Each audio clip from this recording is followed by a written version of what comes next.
Assalamualaikum warahmatullahi wabarakatuh. Selamat pagi semuanya. Perkenalkan, saya Putri Siva Ramadhani dengan NIM 0701 1182530035 dari jurusan Administrasi Publik. Pertama-tama yang terhormat Ibu Dian Anggraini SIP MSI sebagai dosen pengampu mata kuliah Teori Administrasi Publik. Jadi, pada kesempatan kali ini, saya akan mempresentasikan materi mengenai paradigma administrasi negara. Materi ini penting untuk dipahami karena paradigma menunjukkan bagaimana cara pandang para ahli dalam melihat dan memahami administrasi negara dari waktu ke waktu. Sebelum membahas lebih jauh, terlebih dahulu kita perlu memahami apa yang dimaksud dengan paradigma. Apa sih itu paradigma? Secara umum, paradigma dapat diartikan sebagai cara pandang, kerangka berpikir, ataupun perspektif yang digunakan untuk memahami suatu ilmu pengetahuan. Paradigma juga dapat menjadi dasar dalam menjelaskan fenomena serta menentukan pendekatan yang digunakan dalam suatu bidang ilmu.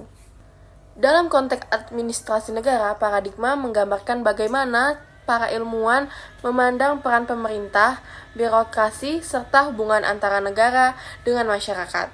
Perkembangan pemikiran ini kemudian melahirkan beberapa paradigma yang menjelaskan bagaimana administrasi negara dipahami dalam periode tertentu. Salah satu pembagian paradigma yang cukup terkenal adalah paradigma yang dikemukakan oleh Nicholas Henry, yang membagi perkembangan administrasi negara ke dalam beberapa paradigma utama. Paradigma yang pertama adalah paradigma dikotomi politik dan administrasi. Paradigma ini berkembang pada akhir abad ke-19 hingga awal abad ke-20. Pada masa ini muncul pemikiran bahwa politik dan administrasi harus dipisahkan secara jelas.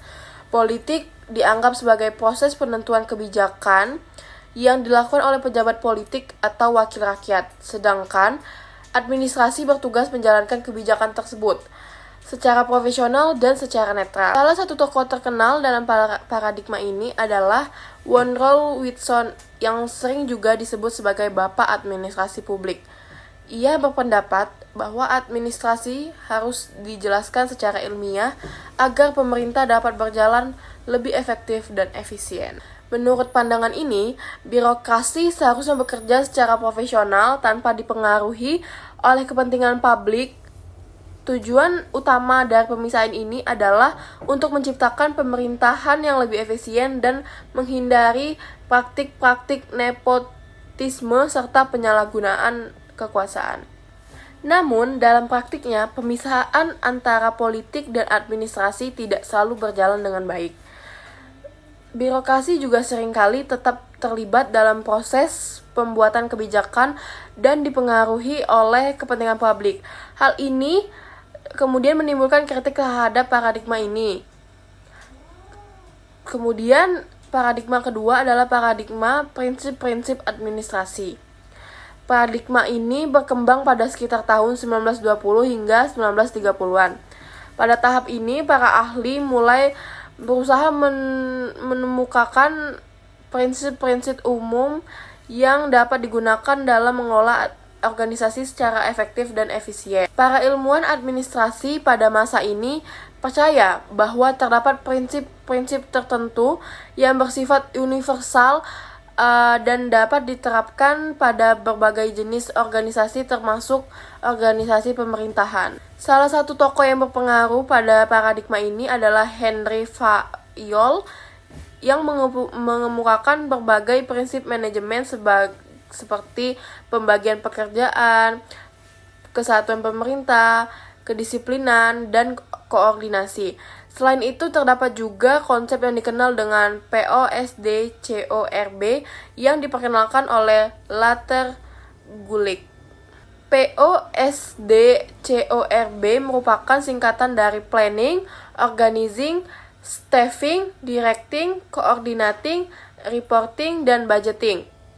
Konsep ini menjelaskan bagaimana fungsi utama dalam proses administrasi dan manajemen organisasi. Paradigma ini juga memberikan kontribusi besar dalam perkembangan ilmu administrasi sebagai membantu menjelaskan bagaimana organisasi dapat dikelola secara sistematis dan efisien. Namun tetap saja dalam praktiknya masih terdapat kritik-kritik. Banyak ahli lain berpendapat bahwa prinsip-prinsip yang dianggap universal itu sebenarnya tidak selalu berlaku di semua situasi organisasi, kondisi sosial, budaya, dan lingkungan organisasi juga dapat mempengaruhi bagaimana suatu organisasi tersebut dijalankan. Kemudian paradigma ketiga adalah paradigma administrasi negara sebagai ilmu politik. Paradigma ini berkembang sekitar tahun 1950-an.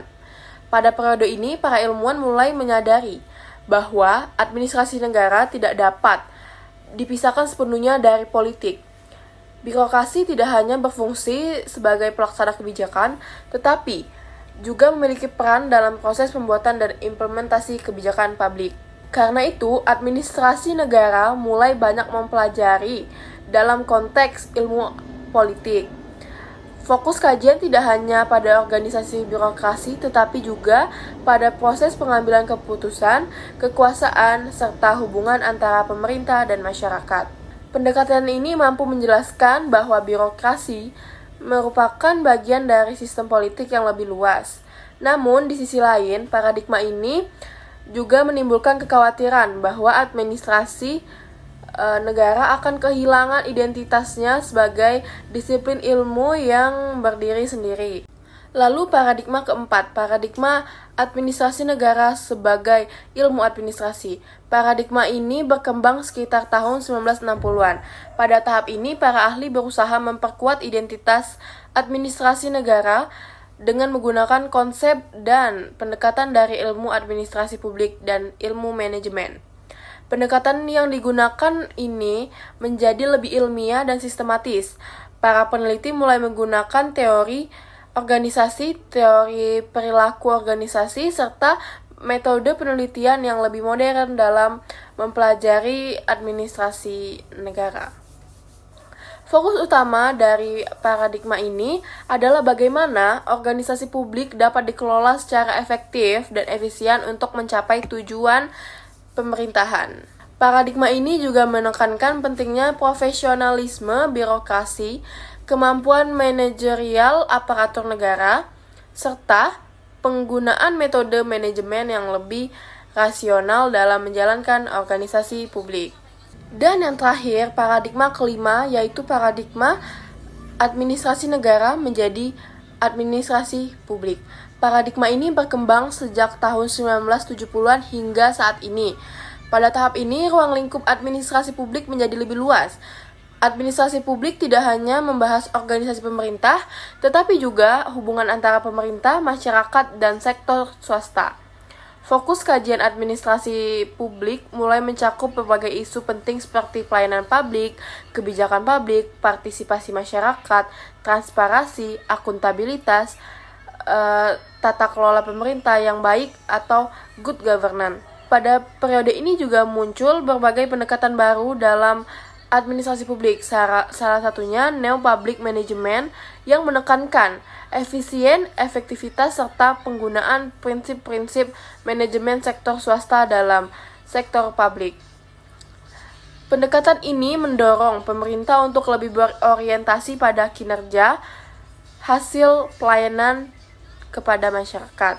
Selain itu, muncul juga konsep Neo Public Service yang menekankan bahwa pemerintah seharusnya berperan sebagai pelayan masyarakat.